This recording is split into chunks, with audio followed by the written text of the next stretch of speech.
LifeLock, how can I help? The IRS said I filed my return, but I haven't. 1 in 4 tax-paying Americans has paid the price of identity fraud. What do I do? My refund, though. I'm freaking out. Don't worry, I can fix this. LifeLock fixes identity theft guaranteed and gets your money back with up to $3 million in coverage. I'm so relieved. No problem. I'll be with you every step of the way. 1 in 4 was a fraud-paying American. Not anymore. Save up to 40% your first year. Visit LifeLock.com/podcast. Terms apply. Excuse me! Taxi! This is the 77 WABC minicast. You can't make it up. Get this, Minneapolis Mayor Jacob Fry right now is meeting with New York Mayor Zohran Mamdani.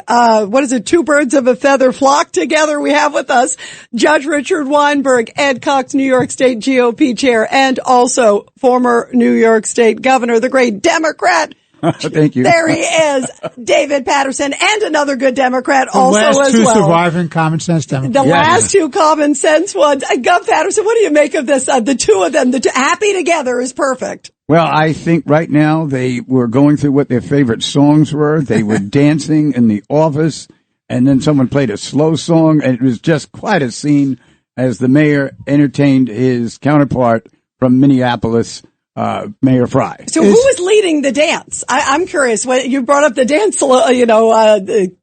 metaphor, right? Who's leading the dance? Who's leading? Who's the person guiding? As always, New York makes the first step. Oh, okay. What do you think? I'll file a dissenting opinion, Your Eminence. What do you think, Judge? No.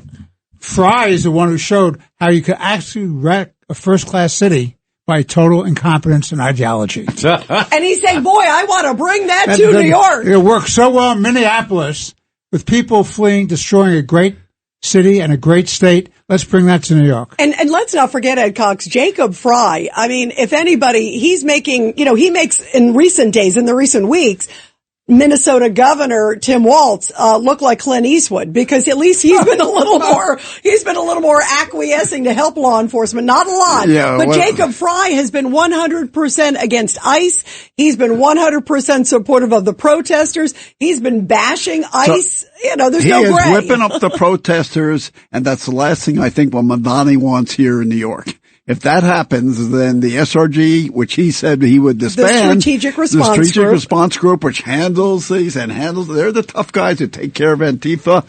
If they go into action, that's going to put him on the spot. Yeah, and it's, already we haven't seen that many protests since Mamdani took office. Obviously, we saw a lot last summer and in the fall. But you're right, he hasn't really been totally tested on the protests. I mean, a couple of the things that have happened. It's a little hard, Reed. It's like 12 degrees outside every day. But it doesn't. He's had the best in Minneapolis. Yes. Let's not forget, you guys, in Minneapolis, it was 0 degrees, and they had thousands of them out. So they were well paid. That sounds well paid. That's true. By the way, that is so true, because, and in fact, speaking of well paid, we're going to have a later on in the show, you guys, we are going to have Congressman Jason Smith. He's the chair, of course, of the House Ways and Means, and he's going to talk about foreign funding on these nonprofits, and many of them paying, if you will, for some of these protests. Right, Judge Weinberg? Absolutely correct. What do you think of where this is headed? Because they got to get tough. And one of the things, by the way, Tom Homan came out today, guys, and said that he is pulling out, ICE is pulling out essentially of Minneapolis, that they've done a good job containing it, getting a little more cooperation, from some state and local other than Jacob Fry.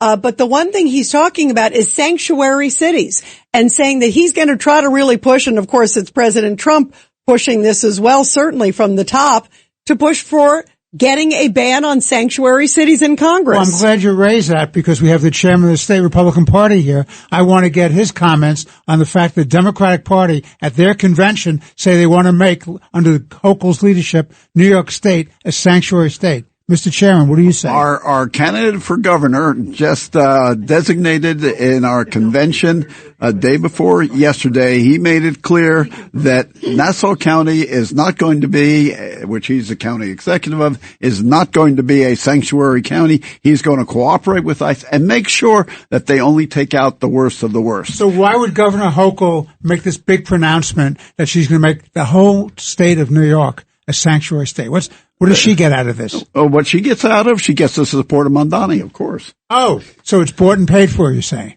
What a surprise! I wouldn't say that. It's like, isn't that like gambling in Vegas? You know, surprise, right. Surprise. But it follows the suit too of sort of the theatrics of it all, as we're talking about, even in New York State. The other big thing today is there will be a partial government shutdown, you guys, and it's going to start on Saturday morning because there was only one Democrat who decided to vote for supporting funding for DHS. And again, it goes back to what we were talking before the show, Judge Weinberg.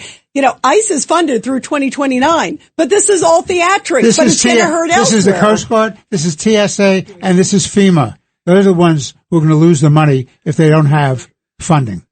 TSA, FEMA, Coast Guard. That's what you're talking about, Rita. Yeah, but not ICE. And not ICE. So I don't know what the show's about. Well, politically. You know what it is? It doesn't make any sense. It's to say to their base of the Mondanis and the Jacob Frys and all that similar philosophy, it's to say, look, we're getting tough. We held fast. We can use this quote in our campaign ad, even if physically it doesn't do anything, Ed. What do you think of Patterson? What is happening to the point where there was only one Democrat of conscience, John Fetterman, who seems to be breaking with the ranks quite a bit? He was the only one who said, no, maybe we should fund Homeland Security in America. I mean, that's shocking. It is kind of shocking because what's actually happening is that the greater number of people in the party are supporting one cause. You believe in another one, but because you're outvoted, you go along with them. And going along and getting along is really what most of the public doesn't like about elected officials. By election day, this issue will be a dead issue because it's the economy in the end. It's the economy, stupid. But it's driving out the base. I agree that economy is an enormous issue. There's no question. And affordability is obviously the biggest. But it's getting these crazy people out to the streets. You think Trump derangement syndrome on its own won't get out the base? No, but they're going to try. I don't think it will, but they're going to try. Not on this issue. They're going to try.